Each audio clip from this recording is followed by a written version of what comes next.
Hello and welcome back to GPSC learning विद्यार्थी मित्रों आज આપણે આ વિડિયો લેક્ચરમાં આઈસ મેજિક વીક 24 એટલે કે તારીખ 12/6/2022 થી 18/6/2022 ના કરંટ અફેર્સની પીડીએફ સમજૂતીનો ભાગ 2 જોઈશું. So without a further due let's start the video. આજ રોજનો સર્વપ્રથમ ટોપિક છે દિવસ મહિમામાં 12 જૂન. શું છે આ દિવસે? તો કે world day against child labour એટલે કે વિશ્વ બાળ મજૂરી વિરોધ દિવસ. સમગ્ર વિશ્વમાં બાળ મજૂરીના વિરોધમાં જાગૃતિ લાવવા માટે દર વર્ષે 12 જૂનના રોજ વિશ્વ બાળ મજૂરી વિરોધ દિનની ઉજવણી કરવામાં આવે છે. આઈએલઓ એટલે કે આંતરરાષ્ટ્રીય મજૂર સંગઠન દ્વારા 12 જૂનને વિશ્વ બાળ મજૂરી વિરોધ દિન તરીકે ઉજવવાની મંજૂરી આપવામાં આવી હતી. આ અંતર્ગત સૌપ્રથમ 12 જૂન 2002 થી આ દિવસની ઉજવણીનો પ્રારંભ થયો હતો. 2022ની વાત કરવામાં આવે તો આ વર્ષની થીમ છે universal social protection to end child labour. નોંધ અહીં આપેલી છે. ભારતીય બંધારણના અનુચ્છેદ 24 અંતર્ગત બાળ મજૂરી પર પ્રતિબંધની જોગવાઈ છે. અને બીજી નોંધ અહીં આપેલી છે કે ઇન્ટરનેશનલ લેબર ઓર્ગેનાઇઝેશન અનુસાર આફ્રિકામાં વિશ્વમાં સૌથી વધુ બાળ મજૂરો છે. પછીનો આપણો ટોપિક છે પીએમ યશસ્વી યોજના. કેન્દ્ર સરકારના સામાજિક ન્યાય અને સશક્તિકરણ મંત્રાલય દ્વારા શરૂ કરાયેલી પીએમ યશસ્વી યોજનાનું મુખ્યમંત્રી શ્રી ભૂપેન્દ્રભાઈ પટેલે કેન્દ્રીય સામાજિક ન્યાય અને સશક્તિકરણ મંત્રી ડૉક્ટર વિરેન્દ્ર કુમાર અને ગુજરાત રાજ્યના સામાજિક ન્યાય અને અધિકારિતા મંત્રી શ્રી પ્રદીપભાઈ પરમારની ઉપસ્થિતિમાં ગાંધીનગરથી લોન્ચિંગ કર્યું હતું. આ સંદર્ભમાં મુખ્યમંત્રી શ્રી ભૂપેન્દ્રભાઈ પટેલે જણાવ્યું હતું કે સમાજના વંચિત, પછાત વર્ગો, આર્થિક રીતે પછાત વર્ગ અને ડીનોટિફાઈડ જનજાતિના બાળકો વિદ્યાર્થીઓને વિવિધ શિક્ષણ સહાય યોજનાનો લાભ અંડર વન અમ્બ્રેલા આપવાની પહેલ વડાપ્રધાને કરી છે. પીએમ યશસ્વી યોજનાના ફૂલ ફોર્મની વાત કરવામાં આવે તો PM young achiever scholarship award scheme for vibrant India for OBCs and others.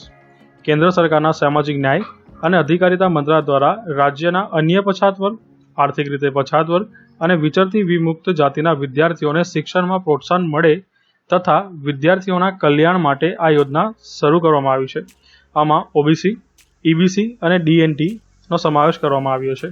આ યોજના અંતર્ગત કેન્દ્ર સરકારના 60% અને રાજ્ય સરકારના 40% ફાળાથી યોજનાનો અમલ વર્ષ 2022-23 થી વર્ષ 2025-26 સુધી કરવામાં આવશે.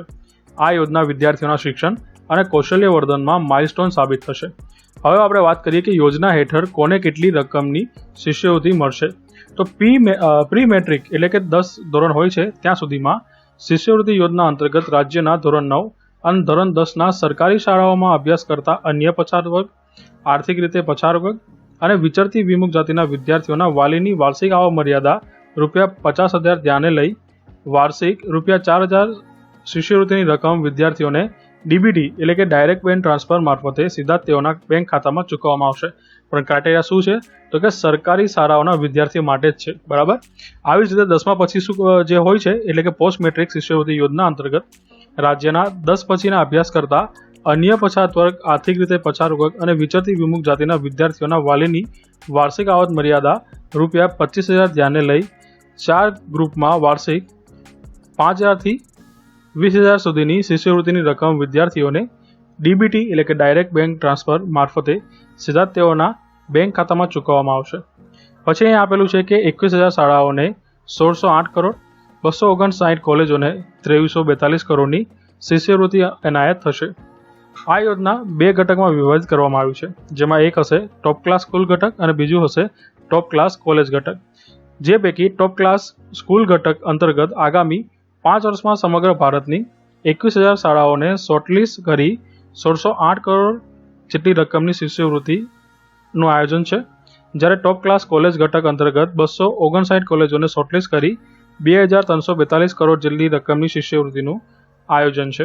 મહત્વની વાત કરીએ તો પીએમ યશસ્વી યોજનાનું મહત્વ આ મુજબ છે કે દેશમાં દર વર્ષે લાખો વિદ્યાર્થીઓ અભ્યાસ માટે પૈસાના અભાવે અધવચ્ચે જ અભ્યાસ છોડી દેવાની ફરજ પાડે છે. કેટલાક વિદ્યાર્થીઓ ધોરણ 8માં અને કેટલાક વિદ્યાર્થીઓ ધોરણ 12 પછી અભ્યાસ છોડી દે છે. ઘણા વિદ્યાર્થીઓ પરિવારની આર્થિક સ્થિતિ જોઈને પરિવારને મદદ કરવા નાના કામમાં લાગી જાય છે. આ લાગણી તેના હૃદયમાં રહે છે કે જો તેને ભણવાની તક મળી હોત તો તે પણ જીવનમાં કંઈક મોટું કરી શક્યા હોત. આથી સરકારની આવી શિષ્યવૃત્તિ યોજના એક તક તરીકે ઉભરી આવે છે અને અભ્યાસ પૂર્ણ કરવામાં મદદરૂપ બને છે. હવે પછીનો આપણો નેક્સ્ટ ટોપિક છે કે Saurashtra premier league Halar heroes champion. તાજેતરમાં 2 જૂન 2022 થી 11 જૂન 2022 દરમિયાન રાજકોટના સૌરાષ્ટ્ર ક્રિકેટ એસોસિએશન સ્ટેડિયમ એટલે કે ખંડેરી સ્ટેડિયમ ખાતે સૌરાષ્ટ્ર પ્રીમિયર લીગની બીજી સિઝનનું આયોજન થયું હતું, જેમાં કુલ 5 ટીમોએ ભાગ લીધો હતો. સૌરાષ્ટ્ર પ્રીમિયર લીગ સિઝન 2ની ફાઇનલ મેચમાં ગોહિલવાડ ગ્લેડિએટર્સને પરાજય આપી હાલાર હીરોઝ આ ટાઇટલ જીતી લીધું છે. આ ટુર્નામેન્ટમાં player of the series Shri Jaydev Unadkat બન્યા છે.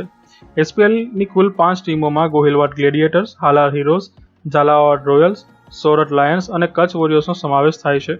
નોંધનીય છે કે એસપીએલની પ્રથમ સિઝન વર્ષ 2019માં યોજાઈ હતી, જેમાં સોરઠ લાયન્સ વિજેતા બની હતી. હવે પછીનો ટોપિક છે દિવસ મહિમામાં 13 જૂન શું છે તો કે ઇન્ટરનેશનલ એલ્બિઝમ અવેરનેસ દિવસ, આંતરરાષ્ટ્રીય આલ્બિઝમ જાગૃતિ દિવસ. યુનાઇટેડ નેશન દ્વારા દર વર્ષે 13 જૂનના રોજ આંતરરાષ્ટ્રીય આલ્બિઝમ જાગૃતિ દિવસનું આયોજન કરવામાં આવે છે. આ દિવસનો ઉદ્દેશ લોકોને આલ્બિઝમ અથવા રંગ અંધત્વ વિશે જાગૃતિ કરવાનો અને રંગ અંધત્વથી પીડાતા લોકોના માનવ અધિકારો વિશે જાગૃતિ લાવવાનો છે. નોંધનીય છે કે 18 ડિસેમ્બર 2014ના રોજ યુનાઇટેડ નેશન જનરલ એસેમ્બલી, બરાબર, હવે આ જે યુએનજીએ છે તેના મેમ્બર સ્ટેટ કેટલા છે ને તે તમારે મને કોમેન્ટ બોક્સમાં આન્સર આપવાનો છે. આ યુએનજીએ વિશ્વમાં આલ્બિનિઝમ ધરાવતા લોકો દ્વારા થતા ભેદભાવ સામે જાગૃતિ ફેલાવવાના ઉદ્દેશ સાથે 13 જૂનને આંતરરાષ્ટ્રીય આલ્બિનિઝમ જાગૃતિ દિવસ તરીકે જાહેર કર્યો છે. હવે રોગ વિશે માહિતી મેં અહીંયા આપેલી છે. આલ્બિનિઝમ જન્મ સમયે હાજર એક દુર્લભ અને આનુવંશિક રીતે વારસાગત રોગ છે તથા તે એક બિનચેપી રોગ પણ છે. તે માનવ શરીરમાં મેલેનિનના ઉત્પાદનમાં સામેલ એન્ઝાઇમના અભાવને કારણે ત્વચા, વાળ અને આંખોમાં રંગદ્રવ્ય અથવા રંગની સંપૂર્ણ અથવા આંશિક અભાવ દ્વારા ચિહ્નિત થયેલ જન્મજાત વિકૃતિ છે. આલ્બિનિઝમ ધરાવતા લગભગ તમામ લોકો દ્રષ્ટિની ક્ષતિ ધરાવતા હોય છે અને તેમને ત્વચાનું કેન્સર થવાનું જોખમ વધારે હોય છે. હવે પછીનો આપણો ટોપિક છે ક્ષેત્રીય પરિષદ એટલે કે ઝોનલ કાઉન્સિલ્સ. તાજેતરમાં ગૃહમંત્રી શ્રી અમિતભાઈ શાહે દીવમાં પશ્ચિમ ક્ષેત્રીય પરિષદની 25મી બેઠકની અધ્યક્ષતા કરી હતી. ક્યાં યોજાઈ હતી તો કે દીવ ખાતે યોજાઈ હતી. દીવ શું છે તો કે યુનિયન ટેરિટરીનો ભાગ છે. કયા યુનિયન ટેરિટરીનો ભાગ છે એ તમારે મને કોમેન્ટ બોક્સમાં આન્સર આપવાનો છે. હવે આ જે બેઠક યોજાઈ હતી તે બેઠકના મુખ્ય મુદ્દાઓ કયા કયા છે તો પશ્ચિમ ક્ષેત્રીય પરિષદની બેઠકના મુખ્ય મુદ્દાઓ નીચે મુજબ છે, જેમાંનું પહેલું છે કે ગ્રામીણ વિસ્તારોમાં બેન્કિંગ સેવામાં સુધારો કરવો. બીજું છે મહિલાઓ અને બાળકો સામેના બળાત્કાર અને જાતીય અપરાધના કેસોની દેખરેખ અને નિકાલ માટે ફાસ્ટ ટ્રેક કોર્ટનો અમલ કરાવવો. ત્રીજું છે ઊંડા સમુદ્રમાં દરિયાઈ માછીમારોની ઓળખની ચકાસણી કરવી. દરિયાકાંઠાના રાજ્યો દ્વારા ઊંડા સમુદ્રમાં મોટા પાયે બચાવ કામગીરી માટે સ્થાનિક કટોકટીની યોજનાઓ વિકસાવી અને પ્રાધાન્યતા જાહેર ખરીદી દ્વારા મેક ઇન ઇન્ડિયા પહેલને પ્રોત્સાહન આપવું. અને પાંચમું છે કે સરહદ સુરક્ષા, ઇન્ફ્રાસ્ટ્રક્ચર, પરિવહન અને પશ્ચિમી રાજ્યો અને ઉદ્યોગોને લગતા વિવિધ મુદ્દાઓ પર કાર્ય કરવું. હવે ક્ષેત્રીય પરિષદની વાત કરી લઈએ તો ક્ષેત્રીય પરિષદો વૈધાનિક એટલે કે કાયદા દ્વારા સ્થાપિત સંસ્થાઓ છે, બરાબર છે. આપણે આજે ભણી રહ્યા છે ને એ આપણે સ્ટેટિક જીકેનો ભાગ છે અને ઇમ્પોર્ટન્ટ છે, બરાબર છે. તમારે કંઈ પણ મિસ કરવાનું નથી. હવે આપણે વાત કરીએ કે ક્ષેત્રીય પરિષદો જે છે તે બંધારણીય નહીં પણ વૈધાનિક સંસ્થાઓ છે. તેની સ્થાપના સંસદના એક અધિનિયમ એટલે કે રાજ્ય પુનર્ગઠન અધિનિયમ 1956 દ્વારા કરવામાં આવી હતી. આ અધિનિયમે દેશને 5 ક્ષેત્રોમાં એટલે કે ઉત્તર, મધ્ય, પૂર્વ, પશ્ચિમ અને દક્ષિણ વિભાજિત કર્યા છે. આ જે અધિનિયમ છે રાજ્ય પુનર્ગઠન અધિનિયમ 1956, એના અંતર્ગત 5 ઝોનલ કાઉન્સિલની સ્થાપના કરી હતી, બરાબર છે. અને દરેક ક્ષેત્ર માટે પ્રાદેશિક પરિષદ પ્રદાન કરી છે. પછી જે આ વિસ્તારો છે આ વિસ્તારો બનાવતી વખતે કેટલાક પરિબળો ધ્યાનમાં લેવામાં આવ્યા છે, જેમાં નીચેના પરિબળોનો સમાવેશ થાય છે. જેમાંનું સર્વપ્રથમ છે કે દેશનું કુદરતી વિભાજન, બીજું નદી પ્રણાલી અને સંદેશા વ્યવહારના માધ્યમો, ત્રીજું છે સાંસ્કૃતિક અને ભાષાકીય સંબંધો, અને ચોથું છે આર્થિક વિકાસ, સુરક્ષા અને કાયદો તથા વ્યવસ્થાની જરૂરિયાત, બરાબર છે. હવે આ ઉપરાંત એક વસ્તુ આપેલી છે કે જે આ 5 જે ક્ષેત્રીય પરિષદો હતી એ ઉપરાંત બીજી એક ક્ષેત્રીય પરિષદ પણ લાવવામાં આવી હતી અને એના માટે એક અધિનિયમ બનાવવામાં આવ્યો હતો. જે સંસદનો એક અધિનિયમ છે જેનું નામ છે 1971નો ઉત્તર પૂર્વીય પરિષદ અધિનિયમ. આના દ્વારા એક ઉત્તર પૂર્વીય પરિષદની રચના કરવામાં આવી હતી. એટલે કે ટોટલ કેટલી પરિષદો થઈ? 6 પરિષદો થઈ છે, બરાબર છે. 5 પરિષદો જે હતી તે કયા નિયમ અંતર્ગત અથવા કયા અધિનિયમ અંતર્ગત બનાવવામાં આવી હતી તો કે રાજ્ય પુનર્ગઠન અધિનિયમ 1956 અને 1971માં ઉત્તર પૂર્વીય પરિષદ અધિનિયમ દ્વારા 6ઠ્ઠી ઝોનલ કાઉન્સિલની રચના કરવામાં આવી હતી, જેનું નામ છે ઉત્તર પૂર્વીય પરિષદ. પછી અહીંયા આપેલું છે કે જે પરિષદો હોય છે અથવા ઝોનલ કાઉન્સિલ હોય છે તેનું માળખું કઈ રીતના હોય છે તો કે ઉત્તરી ક્ષેત્રીય પરિષદ છે તેમાં હરિયાણા, હિમાચલ પ્રદેશ, પંજાબ, રાજસ્થાન અને રાષ્ટ્રીય રાજધાની ક્ષેત્ર દિલ્હી અને કેન્દ્ર શાસિત પ્રદેશો જેમાં કે ચંદીગઢ, જમ્મુ કાશ્મીર અને લદ્દાખનો સમાવેશ થાય છે. શેમાં તો કે ઉત્તર ક્ષેત્રીય પરિષદમાં. હવે બીજા નંબરની આપેલી છે મધ્ય ક્ષેત્રીય પરિષદ, જેમાં છત્તીસગઢ, ઉત્તરાખંડ, ઉત્તર પ્રદેશ, મધ્યપ્રદેશ રાજ્યનો સમાવેશ થાય છે. ત્રીજું છે પૂર્વીય ક્ષેત્રીય પરિષદ, બિહાર, ઝારખંડ, ઓડિશા અને પશ્ચિમ બંગાળ રાજ્યનો સમાવેશ થાય છે. પશ્ચિમ ક્ષેત્રીય પરિષદમાં ગોવા, ગુજરાત, મહારાષ્ટ્ર રાજ્ય અને કેન્દ્ર શાસિત પ્રદેશ દીવ, દમણ અને દાદરા નગર હવેલીનો સમાવેશ થાય છે. દક્ષિણ ક્ષેત્રીય પરિષદમાં આંધ્રપ્રદેશ, તેલંગાણા, કર્ણાટક, કેરળ, તમિલનાડુ રાજ્ય અને કેન્દ્ર શાસિત પ્રદેશ પુડુચેરીનો સમાવેશ થાય છે. છઠ્ઠી જે હતું ઝોનલ કાઉન્સિલ શું હતું તો કે ઉત્તર પૂર્વીય પરિષદ. એમાં સમાવેશ કોનો થાય છે તો કે એક તો આસામ, બીજું મણિપુર, ત્રીજું મિઝોરમ, અરુણાચલ પ્રદેશ, નાગાલેન્ડ, મેઘાલય, ત્રિપુરા અને સિક્કિમ. બરાબર, આટલાનો ઉત્તર પૂર્વીય પરિષદનો સમાવેશ થાય છે. સિક્કિમનો પણ સમાવેશ થાય છે, તે પણ તમે ધ્યાનમાં રાખજો. હવે જે સંસ્થાકીય માળખું છે તેની વાત કરી લઈએ તો અધ્યક્ષ સ્થાને કોણ હશે તો કે કેન્દ્રીય ગૃહમંત્રી આ તમામ પરિષદના અધ્યક્ષ રહેશે. ઉપાધ્યક્ષ કોણ હશે તો કે દરેક જે ઝોનલ કાઉન્સિલ હોય છે એમાંથી સમાવિષ્ટ રાજ્યો હોય છે ને એમના મુખ્યમંત્રીઓ રોટેશનલ બેઝિસ દ્વારા એક સમયે 1 વર્ષના ગાળા માટે ઝોનલ કાઉન્સિલના ઉપાધ્યક્ષ તરીકે કાર્ય કરશે. એટલે કે આપણે ધ્યાન રાખો કે આપણે અહીંયા પશ્ચિમ ક્ષેત્રીય પરિષદમાં આવીએ છીએ તો 1 વર્ષ માટે ગોવાના સીએમ હશે, તે ઉપાધ્યક્ષ હશે, બીજા વર્ષે ગુજરાતના, ત્રીજા વર્ષે મહારાષ્ટ્રના અને પછી શોધ દાદરા નગર હવેલી અને દીવ દમણના બરાબર જે એડમિનિસ્ટ્રેટર હોય છે તેના ઉપાધ્યક્ષ હશે. ઉપાધ્યક્ષની વાત કરીએ, હવે સભ્યની વાત કરી લઈએ તો સભ્યમાં મુખ્યમંત્રી અને પ્રત્યેક રાજ્યમાંથી રાજ્યપાલ દ્વારા નામાંકિત 2 અન્ય મંત્રી અને પરિષદમાં સમાવિષ્ટ કેન્દ્ર શાસિત પ્રદેશના 2 સભ્યો. અહીંયા ધ્યાન રાખજો કોના દ્વારા નામાંકન કરવામાં આવે છે તો કે રાજ્યપાલ દ્વારા નામાંકન કરવામાં આવે છે, એ પણ ધ્યાનમાં રાખજો. પછી સલાહકારની વાત કરવામાં આવે તો દરેક ક્ષેત્રીય પરિષદ માટે પ્લાનિંગ કમિશન, જે હવે એનું સ્થાન કોણે લીધું છે તો કે નીતિ આયોગ. તો આ નીતિ આયોગ દ્વારા નામાંકિત કરાયેલા એક મુખ્ય સચિવ અને ઝોનમાં સમાવિષ્ટ દરેક રાજ્ય દ્વારા નામાંકિત કરાયેલ એક અન્ય અધિકારી અથવા તો વિકાસ કમિશનર હોય છે.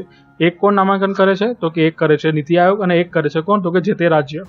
હવે જે આ ઝોનલ કાઉન્સિલ છે તેના ઉદ્દેશો શું છે તો કે ક્ષેત્રીય પરિષદના ઉદ્દેશો નીચે મુજબ છે. એક તો છે રાષ્ટ્રીય એકીકરણની અનુભૂતિ, બીજું છે કેન્દ્રો અને રાજ્યોને સહયોગ તથા વિચારો અને અનુભવોનું આદાન પ્રદાન કરવા સક્ષમ બનાવવા, અને ત્રીજું છે વિકાસ યોજનાઓના સફળ અને ઝડપી અમલીકરણ માટે રાજ્યો વચ્ચે સહકારનું વાતાવરણ સ્થાપિત કરવું. આ 3 જે છે એ તેના ઉદ્દેશ્યો છે. હવે આપણે વાત કરીશું Indian national space promotion authorisation centre એટલે કે ઇનસ્પેસ. તાજેતરમાં વડાપ્રધાન શ્રી નરેન્દ્રભાઈ મોદીએ અમદાવાદના બોપલ ખાતે ઇનસ્પેસ એટલે કે Indian national centre for space promotion and authorisation ના મુખ્યાલયનું ઉદ્ઘાટન કર્યું છે. આપણા માટે બહુ ગૌરવની વાત કહેવાય કે ઇનસ્પેસનું જે મુખ્યાલય છે તે આપણા ગુજરાતમાં અમદાવાદના બોપલ ખાતે સ્થાપિત કરવામાં આવ્યું છે.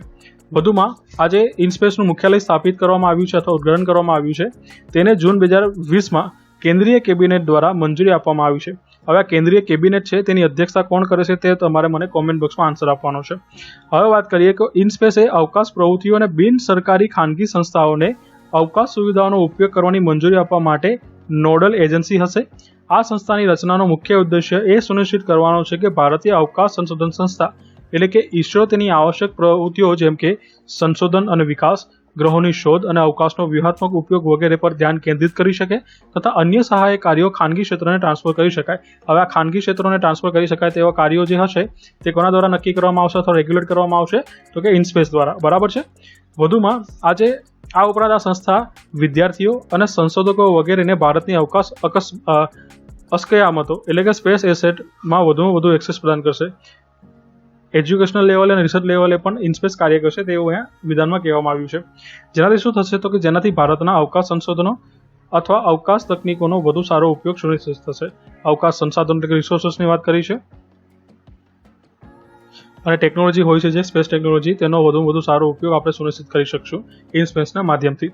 આ સુધારાઓ ઇસરોને સંશોધન અને વિકાસ પ્રવૃત્તિઓ, નવી તકનીકો, સંશોધન મિશન અને માનવ અવકાશ ઉડાન કાર્યક્રમો પર વધુ ધ્યાન કેન્દ્રિત કરવા સક્ષમ બનાવશે. ટૂંકમાં ઇસરો શું કાર્ય કરશે તો કે ઇસરો રિસર્ચનું કાર્ય ઉપર વધારે ધ્યાન આપી શકે અને જે લોન્ચિંગ હોય છે કમર્શિયલ સેટેલાઇટના એ બધું કોના માધ્યમથી કરવાનો વિચાર કરી રહ્યા છે તો કે ઇનસ્પેસના માધ્યમથી સરકાર કરવા વિચારી રહી છે. માટે ઇનસ્પેસ આપણે ખાનગી કંપની કહી શકાય અને ઇસરો શું કાર્ય કરશે તો કે સરકાર વતી સંશોધનો અને રિસર્ચનું કાર્ય કરશે સ્પેસ ટેકનોલોજી સંદર્ભે. બરાબર છે. હવે પછીનો આપણો નેક્સ્ટ ટોપિક છે દિવસ મહિનામાં 14 જૂન. કયો દિવસ ઉજવીએ છીએ તો કે વર્લ્ડ બ્લડ ડોનર ડે, વિશ્વ સ્વૈચ્છિક રક્તદાન દિવસ અથવા વિશ્વ રક્તદાન દિવસ. શું કરવા માટે ઉજવીએ છીએ તો કે થેન્ક્સ કહેવા કોને તો કે સલામત રક્ત અને રક્ત ઉત્પાદનો અંગે જાગૃતિ લાવવા માટે તથા સ્વૈચ્છિક રીતે રક્તદાન કરનાર દાતાઓ પ્રત્યે આભારની લાગણી વ્યક્ત કરીને તેમને આ કાર્ય માટે પ્રોત્સાહન આપવા માટે આ દિવસની ઉજવણી કરવામાં આવે છે. તેની ઉજવણીનો પ્રારંભ વર્ષ 2005થી થયો હતો. વિશ્વ રક્તદાન દિવસ વર્લ્ડ હેલ્થ ઓર્ગેનાઇઝેશન એટલે કે WHO દ્વારા ચલાવવામાં આવતા 8 સત્તાવાર વૈશ્વિક આરોગ્ય અભિયાનોમાંનું એક છે. આ 8 અભિયાનો કયા કયા છે? તો કે એક તો છે વિશ્વ રક્તદાન દિવસ, બરાબર, આપણે વાત કરીએ. ઉપરાંત વિશ્વ તમાકુ વિરોધ દિવસ, વર્લ્ડ ઇમ્યુનાઇઝેશન વીક, વિશ્વ મલેરિયા દિવસ, વર્લ્ડ હેપેટાઇટિસ ડે, વિશ્વ એઇડ્સ દિવસ, વિશ્વ આરોગ્ય દિવસ અને વિશ્વ ક્ષયરોગ દિવસનો સમાવેશ થાય છે. વર્ષ 2022ની વિશ્વ રક્તદાન દિવસની થીમ શું છે? તો કે donating blood is an act of solidarity, join the effort and save lives. પછી આ નોંધ આપેલી છે કે પ્રસિદ્ધ વૈજ્ઞાનિક શ્રી કાર્લ લેનેસ્ટરની યાદમાં તેમની જન્મ તારીખ 14 જૂનના રોજ વિશ્વ રક્તદાન દિવસની ઉજવણી કરવામાં આવી છે. શ્રી કાર્લ લેનેસ્ટરનો જન્મ 14 જૂન 1868ના રોજ થયો હતો. તેમણે ઈસવીસન 1901માં A, B અને O બ્લડ ગ્રુપની શોધ કરી હતી અને તેમની આ શોધ માટે તેમને 1930માં નોબેલ પુરસ્કાર એનાયત થયો હતો. નેક્સ્ટ ટોપિક છે આપણો ગુજરાત ગૌરવ અભિયાન. 10 જૂન 2022ના રોજ વડાપ્રધાન શ્રી નરેન્દ્રભાઈ મોદીએ ગુજરાતના નવસારીના ખુડવેલ ખાતેથી ગુજરાત ગૌરવ અભિયાન હેઠળ ₹3050 કરોડના ખર્ચે અનેક વિકાસલક્ષી પ્રોજેક્ટનું ઉદ્ઘાટન, શિલાન્યાસ અને ભૂમિપૂજનનું કાર્ય કર્યું હતું, જેમાં અંદાજિત ₹900 કરોડના વિકાસ પ્રકલ્પોનું લોકાર્પણ, ₹650 કરોડના વિકાસ કાર્યોનું ખાતમુહૂર્ત અને ₹1500 કરોડના વિવિધ વિકાસ કાર્યોનું ભૂમિપૂજન કર્યું હતું.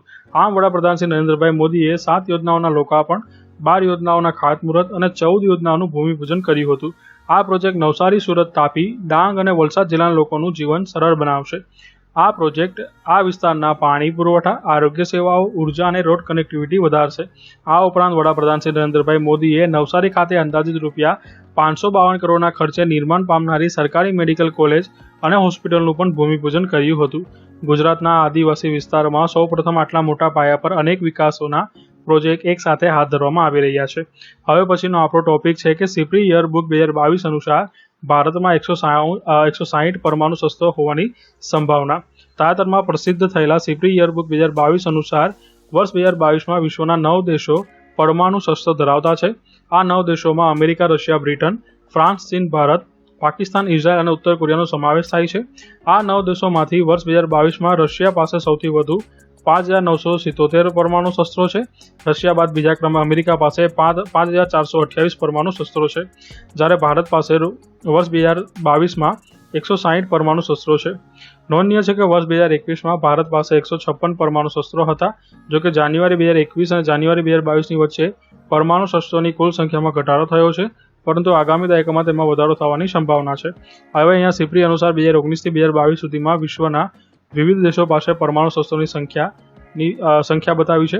રશિયા પાસે જે 2019માં 6500 હતા, તે હવે ઘટીને 5977 થઈ ગયા છે. અમેરિકા પાસે 6185 હતા, તે ઘટીને 5428 થયા છે. ચીન પાસે 290 હતા 2019માં, જે 350 થઈ ગયા છે. ફ્રાન્સ પાસે 300 હતા, જે 290 થયા છે. બ્રિટન પાસે 200 હતા, જેમાંથી 225 થયા છે. પાકિસ્તાન પાસે 150થી 160ની વચ્ચે માનવામાં આવતા હતા, જે હવે 165 થયા છે. ભારત પાસે 130થી 140ની વચ્ચે હતા, જે હવે 160 થઈ ગયા છે. ઇઝરાયલ પાસે 80થી 90 જે પરમાણુ શસ્ત્રો હતા, તે હવે 90 ચોક્કસ થઈ ગયા છે. ઉત્તર કોરિયા પાસે 20થી 30 છે, જે હવે 20 જેટલા રહ્યા છે.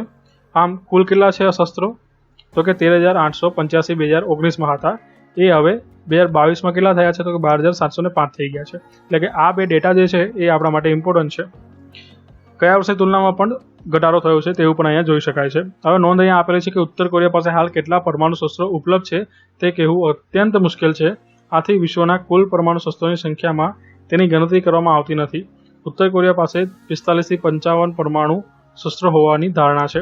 રિપોર્ટના એનાલિસિસની વાત કરીએ તો રિપોર્ટનું એનાલિસિસ આ મુજબ કરે છે કે વર્ષ 2021ની તુલનાએ વર્ષ 2022માં વિશ્વના કુલ પરમાણુ શસ્ત્રોની સંખ્યામાં ઘટાડો થયો છે, જે 13080થી ઘટીને 12705 થઈ ગયા છે. રશિયા અને અમેરિકા પાસે મળીને 90%થી વધુ પરમાણુ શસ્ત્રો ધરાવે છે. આ રિપોર્ટ અનુસાર રશિયા અને અમેરિકાના પરમાણુ શસ્ત્રોની સંખ્યામાં ઘટાડો થયો છે. વર્ષ 2021માં ભારત પાસે 156 પરમાણુ શસ્ત્રો હતા, જે વધીને 160 થયા છે, જ્યારે ચીન, ફ્રાન્સ, બ્રિટન, પાકિસ્તાન અને ઇઝરાયલ પાસે 2021ની જેમ 2022માં પણ પરમાણુ શસ્ત્રોની સંખ્યા યથાવત રહી છે. આ રિપોર્ટ અનુસાર ભારત કરતાં ચીન અને પાકિસ્તાન પાસે પરમાણુ શસ્ત્રોની સંખ્યા વધારે છે. નોંધ અહીંયા આપેલી છે કે વર્ષ 2019થી 2022 સુધીમાં પરમાણુ શસ્ત્રોમાં થયેલા ઘટાડાનું મુખ્ય કારણ અમેરિકા અને રશિયા વચ્ચે થયેલી ન્યૂ સ્ટાર્ટ ટ્રીટી છે. અમેરિકા અને રશિયા દ્વારા આ સંધિ અંતર્ગત જૂના પરમાણુ શસ્ત્રોનું વિઘટન કરવામાં આવી રહ્યું છે. આથી તેમના પરમાણુ શસ્ત્રોની સંખ્યામાં ઘટાડો થઈ રહ્યો છે. સિપ્રીના પૂરું નામની વાત કરવામાં આવે તો Stockholm international speech research institute છે. હવે આ સ્ટોકહોમ છે ને એ કયા દેશની રાજધાની છે તે તમારે મને કોમેન્ટ બોક્સમાં આન્સર આપવાનો છે. સિપ્રી એક આંતરરાષ્ટ્રીય સંસ્થા છે જે યુદ્ધ શસ્ત્ર નિયંત્રણ અને નિઃશસ્ત્રીકરણમાં સંશોધન માટે સમર્પિત છે. સિપ્રીની સ્થાપના 1966માં સ્વીડનના સ્ટોકહોમમાં કરવામાં આવી હતી. ઓલરાઈટ, આગળનો ટોપિક છે પ્રાણીઓ માટે ભારતની પ્રથમ કોવિડ-19 રસી એનોકોવેક્સ. તાજેતરમાં કૃષિ મંત્રાલયે પ્રાણીઓ માટે ભારતની પ્રથમ કોવિડ-19 રસી એનોકોવેક્સ લોન્ચ કરી છે. આ રસી હિસાર સ્થિત નેશનલ રિસર્ચ સેન્ટર ઓન ઇક્વિન્સ દ્વારા વિકસાવવામાં આવી છે. તે પ્રાણીઓને કોરોના વાયરસના ડેલ્ટા અને ઓમિક્રોન પ્રકારોથી સુરક્ષિત કરી શકે છે. આ રસીનો ઉપયોગ કૂતરા, દીપડા, ઉંદર, સિંહ અને સસલામાં થશે. તે એક નિષ્ક્રિય રસી છે જે ડેલ્ટા વેરિયન્ટના ચેપી ભાગનો ઉપયોગ કરીને વિકસાવવામાં આવી છે. ભારતમાં પ્રાણીઓ માટે વિકસિત આ પ્રથમ કોવિડ-19 રસી છે. બિલાડી અને કૂતરા સહિત કેટલાક પ્રાણીઓમાં કોવિડ-19 સંક્રમણના અહેવાલોને ધ્યાનમાં રાખીને આ રસી વિકસાવવામાં આવી છે. આ ઉપરાંત આ રસી સિંહ અને વાઘ જેવા પ્રાણીઓને બચાવવાના ઉદ્દેશ સાથે વિકસાવવામાં આવી છે. હવે પછીનો આપણો નેક્સ્ટ ટોપિક છે દિવસ મહિનામાં 15 જૂન. શું છે આ દિવસે? તો કે 2 દિવસ ઉજવીએ છીએ. ગ્લોબલ વિન્ડ ડે એટલે કે વૈશ્વિક પવન દિવસ, અને બીજું છે વિશ્વ વૃદ્ધ દુર્વ્યવહાર જાગૃતતા દિવસ, જેને આપણે world elder abuse awareness day તરીકે ઓળખીએ છીએ. આપણે ચર્ચા કરીશું વિશ્વ વૃદ્ધ દુર્વ્યવહાર જાગૃતતા દિવસ. દર વર્ષે 15 જૂનના રોજ world elder abuse awareness day ઉજવણી કરવામાં આવે છે. આ દિવસ વિશ્વભરની વૃદ્ધ વસ્તી સાથે દુર્વ્યવહાર એટલે કે જેમાં મૌખિક, શારીરિક અથવા ભાવનાત્મક લેવલે હોય છે તેના પ્રત્યે જાગૃતિને પ્રોત્સાહન આપે છે. વૃદ્ધો માટે ખાસ દિવસ તરીકે જાહેર કરવાની વિનંતીને પગલે જૂન 2006માં આ દિવસની ઉજવણીની શરૂઆત કરવામાં આવી હતી. જો કે 2011માં યુએનજી એટલે કે યુનાઇટેડ નેશનની મહાસભા દ્વારા આ દિવસને સત્તાવાર રીતે માન્યતા આપવામાં આવી હતી. આ વર્ષની એટલે કે 2022ની વિશ્વ વૃદ્ધ દુર્વ્યવહાર જાગૃતતા દિવસની થીમ છે digital equity for all ages. નોંધ અહીં આપેલી છે. World elder abuse awareness day એટલે કે 15 જૂનની પૂર્વ સંધ્યાએ સામાજિક ન્યાય અને સશક્તિકરણ મંત્રાલયે ભારતમાં વડીલોની સ્થિતિ પર એક અહેવાલ બહાર પાડ્યો છે. આ રિપોર્ટ 22 શહેરોમાં કરવામાં આવેલા સર્વેના આધારે બનાવવામાં આવ્યો છે. આ રિપોર્ટ અનુસાર ભારતમાં 47% વૃદ્ધો આર્થિક રીતે તેમના પરિવારો પર નિર્ભર છે અને 34% પેન્શન અને રોકડ ટ્રાન્સફર પર નિર્ભર છે. જ્યારે સર્વેમાં સામેલ 40% લોકોએ શક્ય તેટલું કામ કરવાની ઈચ્છા વ્યક્ત કરી છે. સર્વેક્ષણ મુજબ 71% વરિષ્ઠ નાગરિકો કામ કરતા ન હતા, જ્યારે 36% કામ કરવા ઈચ્છુક હતા અને 40% શક્ય તેટલું કામ કરવા ઈચ્છતા હતા. હવે પછીનો આપણો ટોપિક છે અગ્નિપથ યોજના. 14 જૂન 2022ના રોજ કેન્દ્ર સરકારે ત્રણેય સેવાઓ એટલે કે આર્મી, નેવી, એરફોર્સમાં સૈનિકોની ભરતી માટે અગ્નિપથ યોજના નામની નવી યોજના લોન્ચ કરી છે. આ યોજના તત્કાલીન અસરથી લાગુ કરવામાં આવશે. અગ્નિપથ યોજનાની વાત કરવામાં આવે તો ત્રણેય સેવાઓમાં સૈનિકોની ભરતી માટે અગ્નિપથ યોજના શરૂ કરવામાં આવી છે. આ યોજના દેશભક્તિ અને પ્રેરિત યુવાનોને 4 વર્ષના સમયગાળા માટે સશસ્ત્ર દળોમાં સેવા આપવાની અનુમતિ આપે છે. આ યોજના હેઠળ સેનામાં જોડાનારા યુવાનોને અગ્નિવીર કહેવામાં આવશે અને યુવાનો થોડા સમય માટે સેનામાં જોડાઈ શકશે. આ નવી યોજના હેઠળ વાર્ષિક 45,000થી 50,000 સૈનિકોની ભરતી કરવામાં આવશે. તેમાંથી મોટાભાગની ભરતી માત્ર 4 વર્ષ માટે કરવામાં આવશે, જેમાં કુલ વાર્ષિક ભરતીના લગભગ 25%ને કાયમી કમિશન હેઠળ આગામી 15 વર્ષ સુધી સેવા ચાલુ રાખવાની મંજૂરી આપવામાં આવશે. યોજનાનું મહત્વની વાત કરવામાં આવે તો આ નિર્ણયથી ભારતમાં 13 લાખથી વધુ મજબૂત સશસ્ત્ર દળો માટે સ્થાયી દળનું સ્તર ઘટશે. આ યોજના સંરક્ષણ પેન્શન બિલને પણ નીચે લાવશે, જે ઘણા વર્ષોથી સરકારો માટે મુખ્ય ચિંતાનો વિષય છે. આ યોજનાથી રોજગારીની તકો વધશે અને 4 વર્ષની સેવા દરમિયાન મળેલ કૌશલ્ય અને અનુભવને કારણે આવા સૈનિકોને વિવિધ ક્ષેત્રમાં રોજગારી મળશે. પાત્રતાના માપદંડની વાત કરવામાં આવે તો અગ્નિપથ યોજના અધિકારીના રેન્કથી નીચેના કર્મચારીઓ માટે રજૂ કરવામાં આવી છે, જેઓ કમિશન્ડ ઓફિસર તરીકે દળોમાં જોડાતા નથી. આ અંતર્ગત 17.5 વર્ષથી 21 વર્ષની વય જૂથના ઉમેદવારો અરજી કરવા પાત્ર હશે. નોંધ અહીં આપેલી છે કે કમિશનર અધિકારીઓ ભારતીય સશસ્ત્ર દળોમાં વિશેષ રેન્ક ધરાવે છે. તેઓ ઘણીવાર રાષ્ટ્રપતિની સાર્વભૌમ સત્તા હેઠળ કાર્યરત થાય છે અને તેમને સત્તાવાર રીતે દેશની રક્ષા કરવાની સૂચના આપવામાં આવે છે। હવે આપણે વાત કરીએ આ યોજનાના ઉદ્દેશ્યની। તો આ યોજનાનો ઉદ્દેશ્ય દેશભક્ત અને પ્રેરિત યુવાનોને જોશ અને જજ્બા સાથે સશસ્ત્ર દળોમાં જોડાવાની તક પૂરી પાડવાનો છે। તેનાથી ભારતીય સશસ્ત્ર દળોની સરેરાશ વય અથવા ઉંમર પ્રોફાઇલમાં લગભગ 4 થી 5 વર્ષનો ઘટાડો થવાની ધારણા છે। આ યોજનામાં સશસ્ત્ર દળોમાં વર્તમાન સરેરાશ વય 32 વર્ષની છે તેવી કલ્પના કરવામાં આવી છે, જે 6 થી 7 વર્ષ ઘટાડીને 26 વર્ષ જેટલી કરવામાં આવશે। પગાર અને અન્ય લાભોની વાત કરવામાં આવે તો તેમને તાલીમ અને સેવાના સમયગાળા દરમિયાન વધારાના લાભો સાથે 30,000 રૂપિયાનો પગાર મળશે અને આમ તે 4 વર્ષની સેવાના અંત સુધીમાં પગાર રૂપિયા 40,000 થઈ જશે। આ સમયગાળા દરમિયાન તેમના પગારના 30% સેવા નિધિ કાર્યક્રમ હેઠળ અલગ રાખવામાં આવશે અને સરકાર દર મહિને સમાન રકમનું યોગદાન પણ આપશે અને તેને વ્યાજ પણ મળશે। સેવાના 4 વર્ષની પૂર્ણાહુતિ પર અગ્નિવીરોને 11,71,000 રૂપિયાનું એક સાથે સેવા નિધિ પેકેજ ચૂકવવામાં આવશે, જેમાં તેમના દ્વારા કમાયેલા વ્યાજનો સમાવેશ થશે। તેમને 4 વર્ષ માટે 48 લાખ રૂપિયાનું જીવન વીમા કવર પણ મળશે। મૃત્યુના કિસ્સામાં આ વેતન કાર્યકાળ માટેના પગાર સહિત રૂપિયા 1 કરોડથી વધુની રકમ મળશે।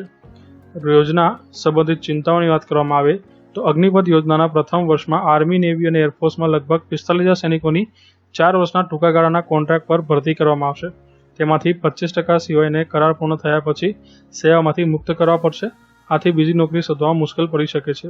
તેઓને કોઈપણ પેન્શનનો લાભ પ્રાપ્ત થશે નહીં। આવી સ્થિતિમાં મોટાભાગના લોકો માટે પોતાને અને તેમના પરિવારોને ટેકો આપવા બીજી નોકરી શોધવી જરૂરી બનશે। આ ઉપરાંત સેના અનુભવી સૈનિકો ગુમાવશે। પછીનો ટોપિક છે સંત તુકારામ। તાજેતરમાં વડાપ્રધાન શ્રી નરેન્દ્રભાઈ મોદીએ મહારાષ્ટ્રના પુણે જિલ્લાના દેહુ ખાતે સંત તુકારામ શિલા મંદિરનું ઉદ્ઘાટન કર્યું હતું। શિલા મંદિર એક પથ્થરની સ્લેબ ને શિલાને સમર્પિત મંદિર છે, જેના પર સંત તુકારામે 13 દિવસ સુધી ધ્યાન કર્યું હતું। જે ખડક પર બેસીને તેમણે 13 દિવસ સુધી ધ્યાન કર્યું છે તે પવિત્ર અને વરકરી સમુદાય માટે તીર્થસ્થાન માનવામાં આવે છે। સંત તુકારામની વાત કરવામાં આવે કે જેની તસવીર તમે અહીંયા જોઈ શકો છો, તેઓ વરકરી અથવા વારકરી સંત અને કવિ હતા।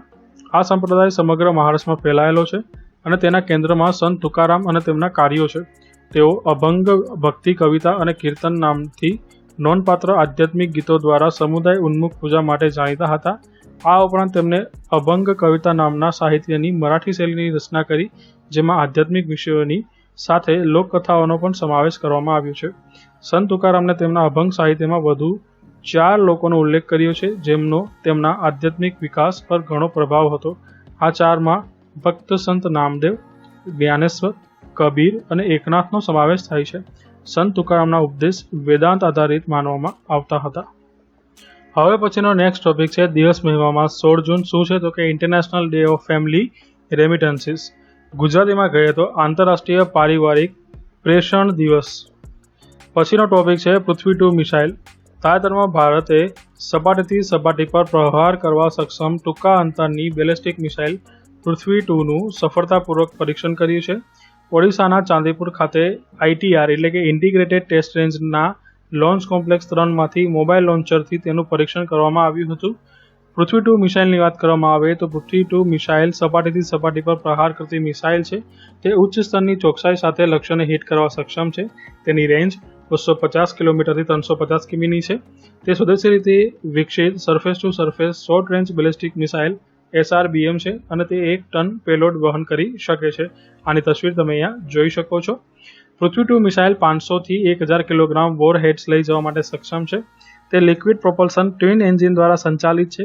તે તેના ટાર્ગેટને હિટ કરવા માટે અદ્યતન ઇનિશિયલ ગાઇડન્સ સિસ્ટમનો ઉપયોગ કરે છે। તેનું નિર્માણ DRDOએ ઇન્ટિગ્રેટેડ ગાઇડલ મિસાઇલ ડેવલપમેન્ટ પ્રોગ્રામ એટલે કે IGMDP હેઠળ કર્યું છે। તેને શરૂઆતમાં ભારતીય વાયુસેના માટે પ્રાથમિક વપરાશકર્તા તરીકે વિકસાવવામાં આવ્યું હતું અને બાદમાં તેને ભારતીય સેનામાં સામેલ કરવામાં આવી હતી, જ્યારે મિસાઇલને 2003માં ભારતના સ્ટ્રેટેજિક ફોર્સિસ કમાન્ડમાં પ્રથમ વખત સામેલ કરવામાં આવી હતી। તે IGMDP હેઠળ વિકસાવવામાં આવેલી પ્રથમ મિસાઇલ હતી। હવે પછીનો આપણો ટોપિક છે સામાયિક લેબર ફોર્સ સર્વે 2020-21।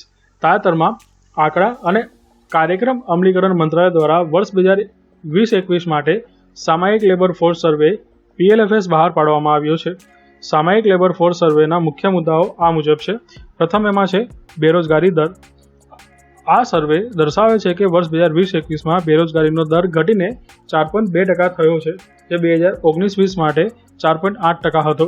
ગ્રામીણ વિસ્તારોમાં બેરોજગારીનો દર 3.3% છે અને શહેરી વિસ્તારોમાં 6.7% તેનો દર રહ્યો છે।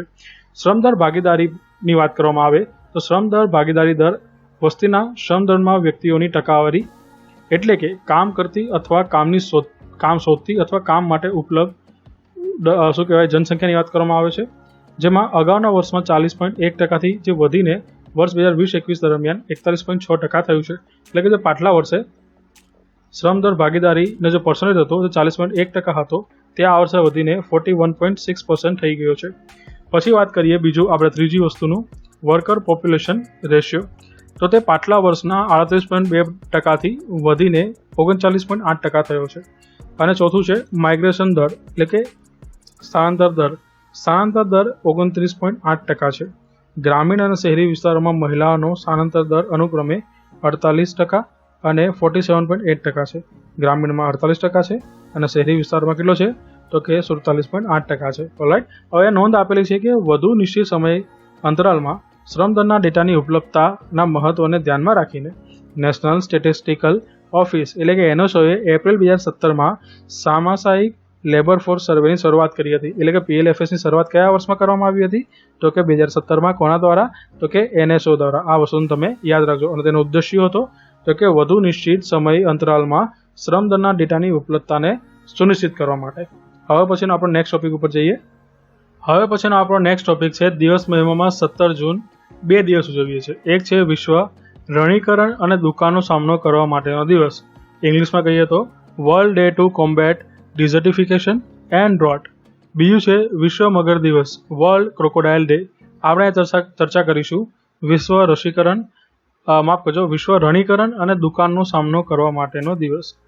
સમગ્ર વિશ્વમાં દર વર્ષે 17 જૂનના રોજ વિશ્વ રણીકરણ અને દુકાળનો સામનો કરવા માટેનો દિવસ ઉજવાય છે। આ દિવસની ઉજવણીનો મુખ્ય ઉદ્દેશ રણીકરણ અને દુકાળનો સામનો કરવા માટે થઈ રહેલા આંતરરાષ્ટ્રીય પ્રયાસો અંગે જાગૃતિ ફેલાવવાનો છે। આ દિવસની ઉજવણીનો પ્રારંભ વર્ષ 1995થી થયો હતો। SDG એટલે કે સસ્ટેનેબલ ડેવલપમેન્ટ ગોલ માટે 2030નો જે એજન્ડા છે તેમાં પૃથ્વીને ધોવાણથી બચાવવાનો સમાવેશ થાય છે। SDG જે 15 છે બરાબર, તેનો ઉદ્દેશ્ય જમીનના અધોગતિ રોકવાનો છે। વર્ષ 2022ની વિશ્વ રણીકરણ અને દુકાળનો સામનો કરવા માટેના દિવસની થીમ છે rising up from drought together. હવે વાત કરીશું I2U2 પહેલ એટલે કે વેસ્ટર્ન એશિયન ક્વાડની। I2U2 પહેલના ભાગરૂપે ભારત, ઇઝરાયલ, સંયુક્ત આરબ અમીરાત અને USA જુલાઈ 2022માં તેની પ્રથમ વર્ચ્યુઅલ સમિટ યોજશે। I2U2 પહેલની વાત કરીએ તો તેની બેકગ્રાઉન્ડ આ મુજબ છે એટલે કે પૃષ્ઠભૂમિ આ મુજબ છે કે શરૂઆતમાં I2U2ની રચના ઓક્ટોબર 2021માં ઇઝરાયલ અને UAE વચ્ચેના એબ્રાહમિક કરારને પગલે આ પ્રદેશમાં દરિયાઈ સુરક્ષા, માળખાકીય સુવિધાઓ અને પરિવહન સંબંધિત મુદ્દાઓને રોકવા માટે કરવામાં આવી હતી। તે સમયે તેને international forum four economic cooperation કહેવામાં આવતું હતું। આ ઉપરાંત તેને વેસ્ટ એશિયન ક્વાડ પણ કહેવામાં આવે છે। I2U2 વિશે વાત કરીએ તો I2U2 પહેલે ભારત, ઇઝરાયલ, USA અને UAEનું નવું જૂથ છે। જૂથના નામમાં I2માં ભારત અને ઇઝરાયલ માટે વપરાય છે અને U2 માટે યુનાઇટેડ સ્ટેટ્સ અને યુનાઇટેડ અરબ અમીરાત માટે વપરાય છે। આ એક મોટી સિદ્ધિ છે જે પ્રદેશમાં થયેલા ભૌગોલિક રાજકીય ફેરફારોને દર્શાવે છે।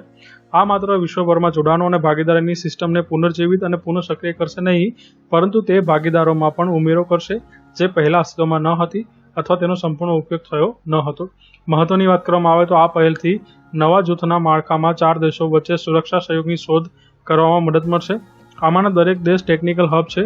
આ દરેક દેશોમાં બાયોટેકનોલોજી ચોક્કસપણે પ્રભુત્વ ધરાવે છે।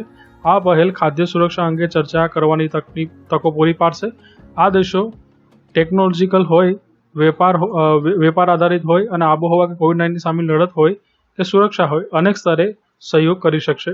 ભારત માટે I2U2નું મહત્વની વાત કરવામાં આવે તો UAE અને અન્ય આરબ રાજ્યો સાથેના અથવા દેશો સાથેના સંબંધોને જોખમમાં નાખ્યા વિના ઇઝરાયલ સાથેના સંબંધોને મજબૂત કરવા માટે ભારતને અબ્રામ કરારને લાભ મળશે। ભારત એક વિશાળ ગ્રાહક બજાર છે। તે ઉચ્ચ તકનીકી અને ઉચ્ચ માંગવાળા માલ સામાનનું મુખ્ય ઉત્પાદક પણ છે। ભારતને આ ગ્રુપિંગનો ફાયદો થશે। આ પહેલથી ભારતને રાજકીય અને સામાજિક જોડાણ બનાવવામાં પણ મદદ મળશે। હવે પછીનો આપણો ટોપિક છે વર્લ્ડ કોમ્પિટિટિવનેસ ઇન્ડેક્સ 2022। હવે જે આ રેન્કિંગ છે ને આપણા માટે બહુ મહત્વપૂર્ણ છે, કારણ કેમ કે જે અત્યારે હાલમાં જે પણ રેન્કિંગ બહાર પડી છે ને, આ બધી રેન્કિંગ કેવી છે કે જેમાં ભારતનો સ્કોર નીચે ગયો છે. હવે આ એક એવી રેન્કિંગ છે ને કે જેમાં ભારતનો સ્કોર સુધર્યો છે. એટલે જો પરીક્ષામાં રેન્કિંગ આધારિત પૂછવામાં આવે ને તો મને લાગે છે ને ત્યાં સુધી આ જે વર્લ્ડ કોમ્પિટિવનેસ ઇન્ડેક્સ છે ને તેનું કદાચ તમને ક્વેશ્ચન પૂછી લે, બરાબર છે, મને એવું લાગે, કેમ કે આમાં સુધારો થયો છે. હવે તાજેતરમાં institute for management development IMD દ્વારા વાર્ષિક વિશ્વ સ્પર્ધાત્મકતા સૂચકાંક 2022 વર્લ્ડ કોમ્પિટિવનેસ ઇન્ડેક્સ 2022 બહાર પાડવામાં આવ્યું હતું. આ ઇન્ડેક્સમાં ભારત 37મા ક્રમે છે અને 2021માં 43મા ક્રમે હતું. આર્થિક પ્રદર્શનમાં થયેલા વધારાને કારણે ભારતના 43 થી 37મા ક્રમે 6 સ્થાનનો સુધારો જોવા મળ્યો છે. ટોચના 63 દેશોની યાદમાં ડેનમાર્ક ટોચના સ્થાને છે. તે 2021માં 3જા ક્રમે હતું, જ્યારે સ્વિટ્ઝરલેન્ડ બીજા અને સિંગાપુર 3જા સ્થાને છે. અહીંયા તમે રેન્કિંગ જોઈ શકો છો. 1 થી 5માં કોનો સમાવેશ થાય છે? ડેનમાર્ક, સ્વિટ્ઝરલેન્ડ, સિંગાપુર, સ્વીડન અને હોંગકોંગ. જ્યારે ભારત 37માં, વેનેઝુએલા અંતિમ ક્રમે અને USA 10મા ક્રમે છે. ભારતની સ્થિતિની વાત કરવામાં આવે તો ભારતીય અર્થતંત્રમાં આર્થિક કામગીરીમાં થયેલા ફાયદાના કારણે સ્પર્ધાત્મકતામાં નોંધપાત્ર સુધારો જોવા મળ્યો છે. ભારત શ્રમ બજાર 15માંથી 6ઠ્ઠા સ્થાને પહોંચી ગયું છે. શ્રમ બજાર એ વ્યવસાયિક કાર્યક્ષમતા, પરિમાણ અને વ્યવસાયના દૃષ્ટિકોણના મુખ્ય પેટા પરિબળ છે. ભારત ઉર્જા સુરક્ષાનું સંચાલન, વ્યાપાર વિક્ષેપ અને COVID-19 પછીની ઉચ્ચ GDP વૃદ્ધિ, નોકરીઓનું સર્જન, કૌશલ્ય વિકાસ, સંસાધન એકત્રીકરણ અને સંપત્તિ મુદ્રીકરણ જેવા પડકારોનો સામનો કરી રહ્યું છે. ભારતીય અર્થતંત્રમાં વ્યવસાય માટેના ટોચના 5 આકર્ષક પરિબળોમાં કુશળ કાર્યબળ, અર્થતંત્રની ગતિશીલતા, ખર્ચ સ્પર્ધાત્મકતા, હકારાત્મક દૃષ્ટિકોણ અને ઉચ્ચ શૈક્ષણિક સ્તરનો સમાવેશ થાય છે. નોંધ અહીંયા આપેલી છે કે વિશ્વ સ્પર્ધાત્મક સૂચકાંક એક વ્યાપક વાર્ષિક અહેવાલ અને દેશોની સ્પર્ધા પર વિશ્વવ્યાપી સંદર્ભ બિંદુ છે. તે ટકાઉ મૂલ્યો હાંસલ કરવા માટે તેઓ તેમની ક્ષમતાઓનું સંચાલન કેવી રીતે કરે છે તેના પર દેશોનું વિશ્લેષણ કરે છે અને રેન્ક આપે છે. અને ત્રીજું છે કે તે આર્થિક કામગીરી, સરકારી કાર્યક્ષમતા, વ્યવસાય કાર્યક્ષમતા અને મૂળભૂત ઇન્ફ્રાસ્ટ્રક્ચર એમ 4 પરિબળોની તપાસ કરીને દેશોની સમૃદ્ધિ અને સ્પર્ધાત્મકતાને માપે છે. હવે પછીનો આપણો નેક્સ્ટ ટોપિક છે કે વન ડે ઇતિહાસનો હાઈએસ્ટ સ્કોર ઇંગ્લેન્ડે 498 રન બનાવ્યા. તાજેતરમાં યોજાયેલી ઇંગ્લેન્ડ નેધરલેન્ડ વન ડે સિરીઝમાં આંતરરાષ્ટ્રીય ક્રિકેટના ઇતિહાસનો હાઈએસ્ટ સ્કોર નોંધાયો છે. ઇંગ્લેન્ડની ટીમ નેધરલેન્ડ સામે 498 રનનો સ્કોર નોંધાવી ઇતિહાસ રચ્યો છે.